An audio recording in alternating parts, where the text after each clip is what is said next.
Hey YouTube, coming at you today with a new style of video. Got a bit of a project boat here. Found it buried in the woods. It's been abandoned for I think about 5 years. Give it a quick once over and see if it's worth keeping or just getting rid of. Maybe this will help you too. A lot of people inherit boats that haven't been run in years and years and years, and I'll show you what happens when they sit, especially in the forest. But let's take a look and see what we find. So a little bit about the boat. It's obviously a Sea Ray 185 open bow. And if you look back here at the hull ID number, there it is. We got a 1998 as by the last two numbers of the hull ID number. So let's begin with the obvious. Like I said, it was sitting in the woods for I don't know how many years. It's absolutely filthy. So the first thing that's going to need to be done is a cleanup. A lot of vacuuming, probably end up pressure washing a lot of this. But the good news is, although the seats and the vinyl are faded and discolored, they're not cracked or torn. So overall, I think it will clean up halfway decent.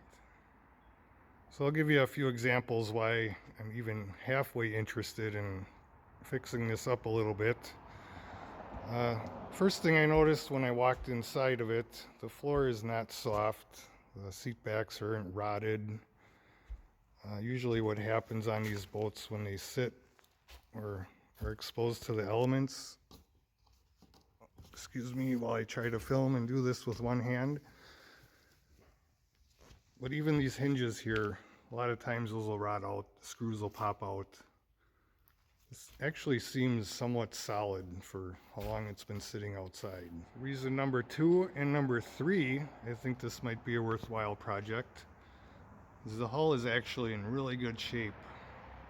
Super faded, super dirty, but again, a quick pressure washing and a little buffing and waxing, I think it'll clean up pretty decent. And number 3, reason number 3, it's got a beautiful Alpha 1 outdrive on it. I did look at the bellows the best I could. Bellows look good. It shifts in the forward, shifts in the reverse. Might be a different story when it's in the water, but it's a good start. And on to reason number 4, which is probably reason number 1, but fourth in the video, is the very first thing I looked at is the engine. Was it parked in the middle of summer and forgotten about, or was it used and winterized?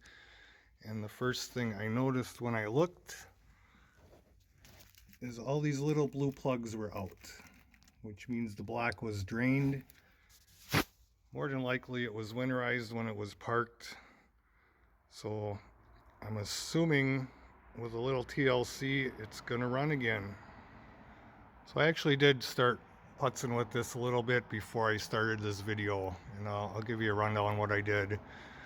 It did not have a battery in it. It had an extra battery laying around fully charged, so I threw that in there.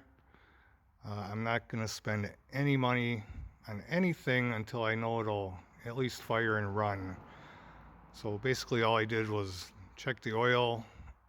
The gas gauge reads a quarter tank. I'm sure the gas is terrible, but I turned the key and believe it or not, it fired, but only with starting fluid. So I'll show you what I found there. So only running on starting fluid, my first assumption was the fuel pump was shot. But looking into that a little bit, when you turn the key, you can hear it priming. So I followed the line up to here. Just a quick test, unscrewed that, turned the key on. I got no fuel coming out of the fuel line to the carburetor, but the pump was running. So where does the pump get fuel from? Well, it pumps it right out of the gas tank. So I followed that line down. And what I found here is you pop that hose off, and inside of this fitting here, there's a check ball.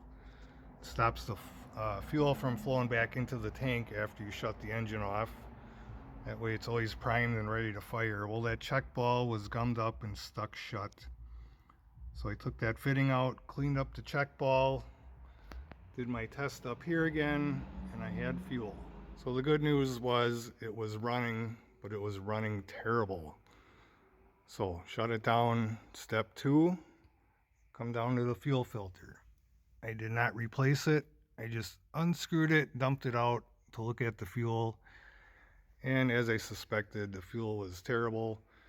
Had water in it. That filter, I don't know that it's ever been changed. It was absolutely terrible. But dumped it out, screwed it back on, ran a little better, but it's going to need a new fuel filter and either drain the tank, depending on how much is in it, or just fill it with fresh gas and hope for the best. So because the fuel was gelled up, I can only assume inside the carburetor is just as dirty.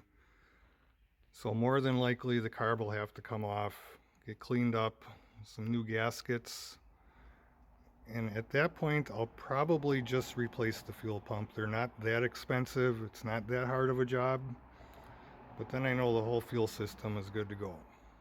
So that's pretty much where the good news ends. When it was running, you can see this alternator has seen better days when it was actually putting out over 16 volts. So that does happen once in a while. Either it won't charge at all or it'll overcharge. So that's going to have to come off, either get rebuilt or just get a new one. And all these pulleys, they all sound terrible, just squealing and grinding, and so probably take some of those off, lube them up. I'm assuming the alternator is making the most of the noise, but they all need a little bit of attention. Another thing on the to-do list is it's obviously going to get a tune-up. I popped the distributor cap off just to look inside. All the terminals were fairly corroded. The rotor's pretty corroded. At that time, it'll obviously get new spark plugs. We'll see about the wires. But so far we're at an alternator, carb cleaning, fuel pump, tune-up, an oil change, a new battery. What else can we find? Now, one thing to note, and this was a given, no surprise at all, but it was not pumping water when I ran it. So I only ran it for a minute or two just to make sure it would actually run. But it's going to need a new impeller, which is inside the lower unit on this model. So after all those checks, it's time to move up to the dashboard, take a look at switches, electrical, lights, see what works, see what doesn't work, and again, just see how deep into this I have to get. So here is a shot of our dashboard. Click flip of the key. Warning buzzer works, so that's good. Our fuel gauge works. Believe it or not, the tach worked. Speedometer, who knows, who cares. We got decent voltage. Temp gauge, I didn't run it long enough to know if it works, but I'm actually just going to assume it does. And the tilt and trim gauge works, believe it or not. So what I did find, the nav light, the anchor light works. The two issues I found were the bilge pump. Switch lights up, the bilge does not run, and same with the blower. Other than that, everything actually worked. Backtracking a little bit, reason number 5, only 257 hours on this boat. Very low hours for this year. As I said, the tilt and trim gauge works. And the tilt works. Some pretty good news. Stuff that I thought would be junk or have to be rewired. A lot of positives on this boat. So circling back to our switches that lit up but nothing happened. Here's the blower motor for the engine compartment. Not a hard job, not an expensive job, just one more thing to do. But I was back here with the test light. There's power going to the motor, but it does not work. Tapped on it with a hammer, spun the blades with a screwdriver, nothing. So that'll be replaced. And the other one is the bilge pump that disgusting, dirty job, but a necessary one. So after all that's done, we'll take it out on the lake and see what happens when there's a load on it. See how fast it goes, see how it shifts, see if there's any leaks. But I'll just recap where we're at this point. So that's the new boat. It's going to be a fun little project, hopefully. But just to give you a brief rundown of everything I know I have to do. I'm sure there'll be more surprises in the future, but let's just get started.